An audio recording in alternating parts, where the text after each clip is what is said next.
रोज नवे दावे आणि रोज नवे वाद, त्यामुळे महाराष्ट्राचं लक्ष बीडकडे। बीड जिल्हा आणि तिथल्या अवैध धंद्यामधनं निर्माण झालेली गुन्हेगारी यावरती राज्यभरामध्ये चर्चा होत असतानाच या सर्व अवैध धंद्यांचे वेगवेगळे आकार सक्रिय असल्यामुळे हे धंदे फोफावत चाललेले दिसतात आणि यातूनच मोठं अर्थकारण उभं राहिलेलं आहे। या अर्थकारणाला धक्का लावण्याचा कोणी प्रयत्न करू नये यासाठीच दहशतीचं तंत्र वापरले जात आहे आणि या दहशत तंत्राला कोणी झुगारण्याचा प्रयत्न केला तर त्याचा काटाच या गुन्हेगारांकडनं काढला जातो। गुन्हेगारांचा हा सिंडिकेट कसा चालतो, त्याचं स्वरूप नेमकं कसं आहे, बघूयात या संदर्भातला हा स्पेशल रिपोर्ट।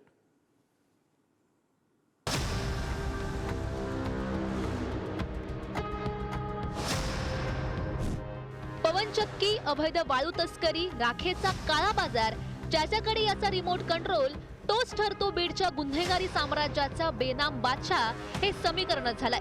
औष्णिक विद्युत केंद्रातून बाहेर पडणारी ही राख लाख मोलाची असल्याचं माफियांनी हेरलं। करोडो रुपयांची माया या ठिकाणच्या राख माफियांच्या घशात जात असून यातूनच गुन्हेगारी फोफावते। औष्णिक विद्युत केंद्रातून बाहेर पडलेली राख सिमेंट निर्मितीसाठी वापरली जाते। ओली राख बल्करच्या माध्यमातून सिमेंट कारखान्यांपर्यंत पोहोचवली जाते। राखेसाठी टेंडर निघू लागल्यानं वाद वाढलाय। राखेपासून बनणारी वीट कोळसाच्या प्रमाणामुळे चांगली भाजलीही जाते। परळीसह अंबाजोगाई, गंगाखेड परिसरात हजारो वीट भट्ट्या बघायला मिळतात। राखेतून तयार झालेल्या विटेला महाराष्ट्रासह आजूबाजूच्या राज्यात मोठी मागणी आहे। विटेसाठी 5 रुपये खर्च तर 20 ते 25 रुपयांपर्यंत विक्री होते। सिमेंटच्या ब्लॉकची किंमत 100 रुपयांपासून 150 रुपयांमध्ये आहे। मी सध्या आहे परळी येथील औष्णिक वीज निर्मिती केंद्राच्या बाजूला, ज्या ठिकाणी आपण पाहतात की अशा पद्धतीने ह्या राखेचा ढीग लागलेला आहे। याच राखेच्या ढिगावरून कोट्यावधीची कमाई केली जाते आणि त्यामुळेच कुठेतरी वर्चस्वाची लढाई या ठिकाणी बीड जिल्ह्यामध्ये पाहायला मिळत आहे। याच राखेचा काळा बाजार करून कोट्यावधी रुपये कमवले जातात आणि त्याच पैशावरून गुन्हेगारी आणि गुन्हेगारीतून सत्ता, असा एक समीकरण जणू काय बीड जिल्ह्यामध्ये पाहायला मिळतं। याच राखेवरून रोज जवळपास कोट्यावधी रुपये या माफिया कमवत आहेत। आपण जर पाहिलं तर बीड जिल्ह्यामध्ये वाळू माफिया असतील, जमीन माफिया असतील, त्याचबरोबर राख माफिया फोफाळली आहे आणि यामुळेच कुठेतरी बीड जिल्ह्याचं कायदा आणि सुव्यवस्थेचा प्रश्न निर्माण होत चालला आहे। हत्याकांड, रक्तरंजित हा बीड होत चालला आहे। त्यामुळे प्रशासनाने आता याच्या आकांना नीट करण्याची वेळ निर्माण झाली आहे।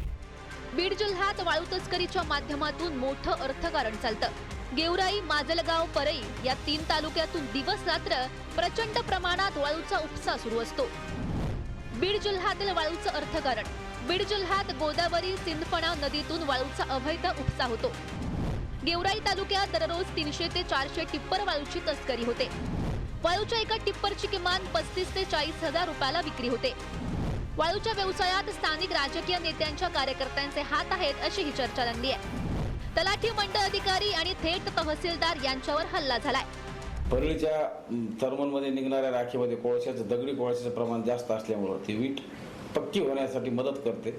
हा फ्लाय ॲश केवळ परळी भागातच नाही तर बीड जिल्ह्यात आणि जिल्ह्याच्या बाहेर मोठ्या दराने विकला जातो आणि या राखेची यापासून तयार करण्यात आलेली विटीची गुणवत्ता ही चांगली असते, त्यामुळे त्या विटेला मागणी खूप आहे। त्यामुळे परळी तुम्ही जर आजूबाजूला परिसरात गेलात तर तुम्हाला राखे म्हणजे वीट भट्ट्या मोठ्या प्रमाणात दिसतील। परळी शहरामध्ये श्वसनाचे आणि त्वचेचे आजार किती लोकांना झालेत।